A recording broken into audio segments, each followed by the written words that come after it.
and you must be able to defend your family against whatever comes forward.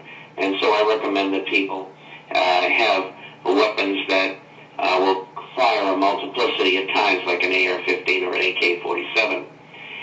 Beyond that, I recommend for people who have taken care of the basic needs of family that they take and invest their money in gold and silver related assets. I think that's the safest place for them, and I don't recommend any other kinds of investments on the long side of the market, if you may put it that way, because they're all too dangerous. We predicted the top of the market in the first 2 weeks of April of 2000, right at the top, got everybody out and got them into gold and silver related assets. So they've made an awful lot of money already. And then the people who we found along the way that were still in the stock market during the run-up from 10,000 to 14,000, we got them all out at 14,000 or thereabouts. And as you know, the Dow Jones Industrial Average is now trading under 6,600, and we predicted it would go to 6,000 to 6,600 this week, and it happened. And it will go a lot slower, probably down to 4,000 during the course of the year, and that is if we're lucky. And that means that during that process, people are going to have less and less money to spend. They're going to be pulling in and not using as much credit, and a lot of credit's going to be they're going to be deprived of because the banks are cutting back, particularly on credit card availability. And I'm starting to see savings go up. It was negative 0.5% about 9 months ago. It's plus 2.5% right now, and I expect it to be 5% by the end of the year.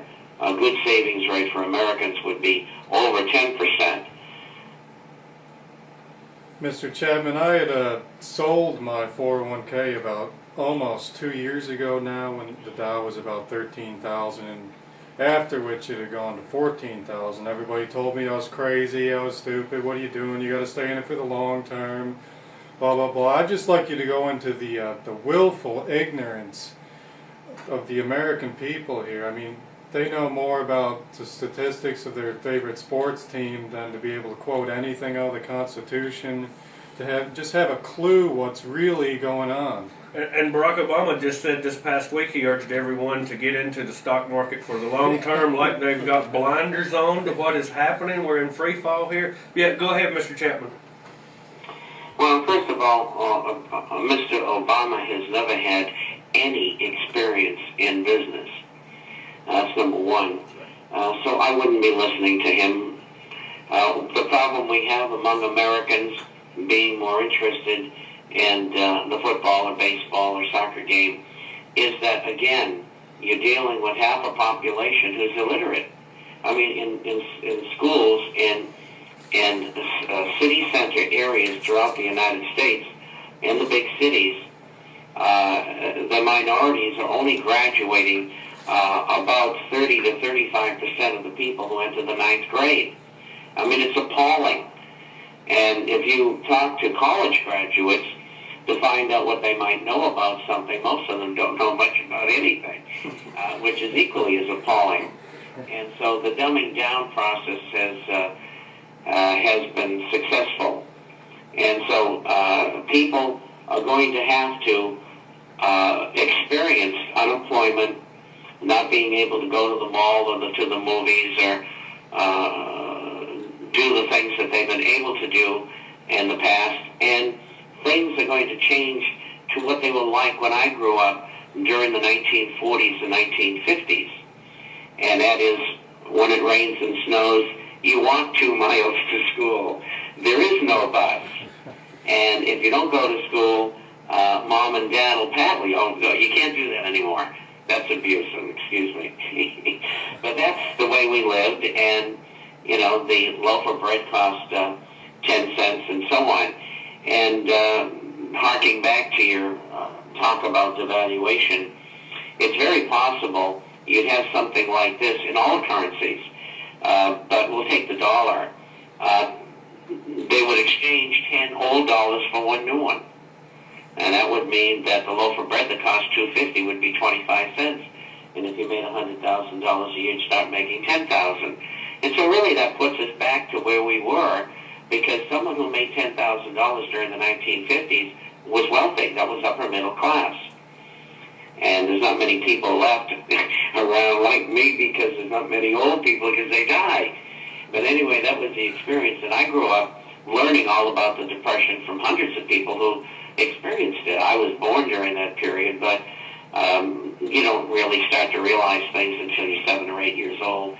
And that was during the World War II. But anyway, that's where we're headed. And that's the kind of life that people are going to lead. A lot of them are not going to be able to handle it. They're going to go to pieces. And that can't be helped. There's nothing we can do about that.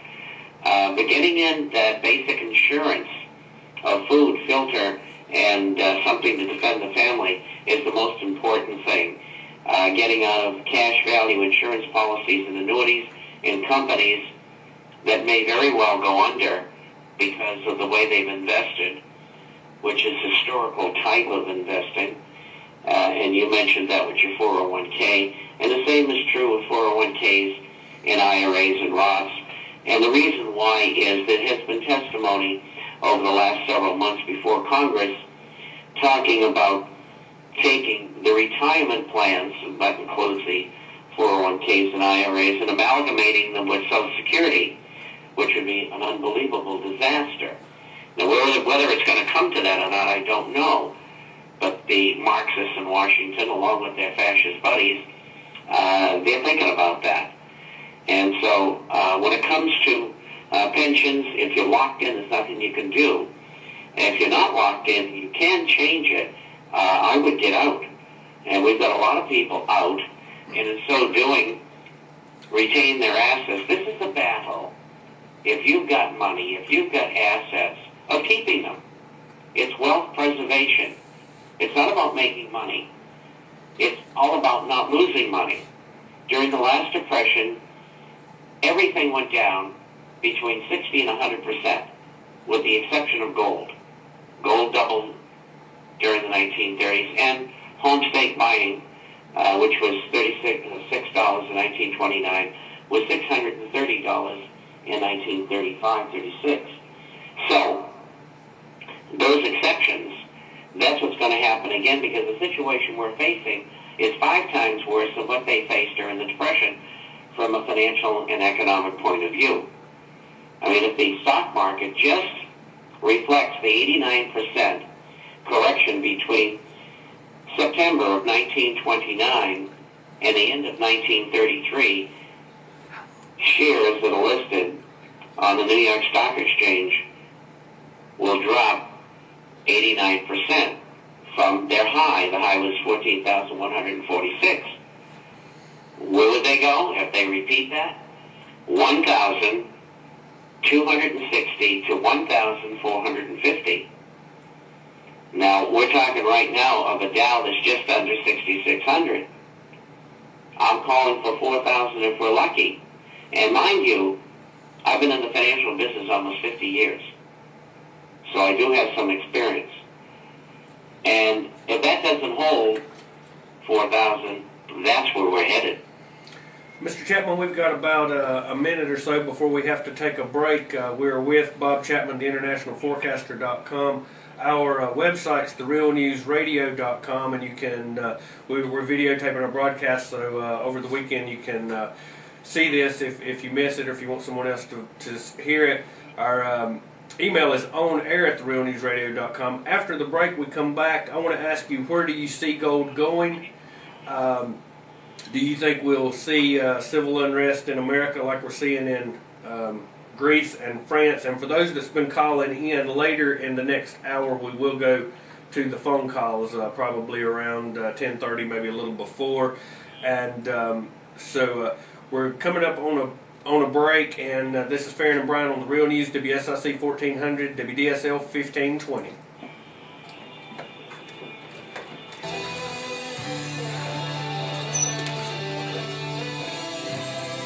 This is the long one, Mr. Chapman, so we've got about, what is it, Billy, 7 minutes?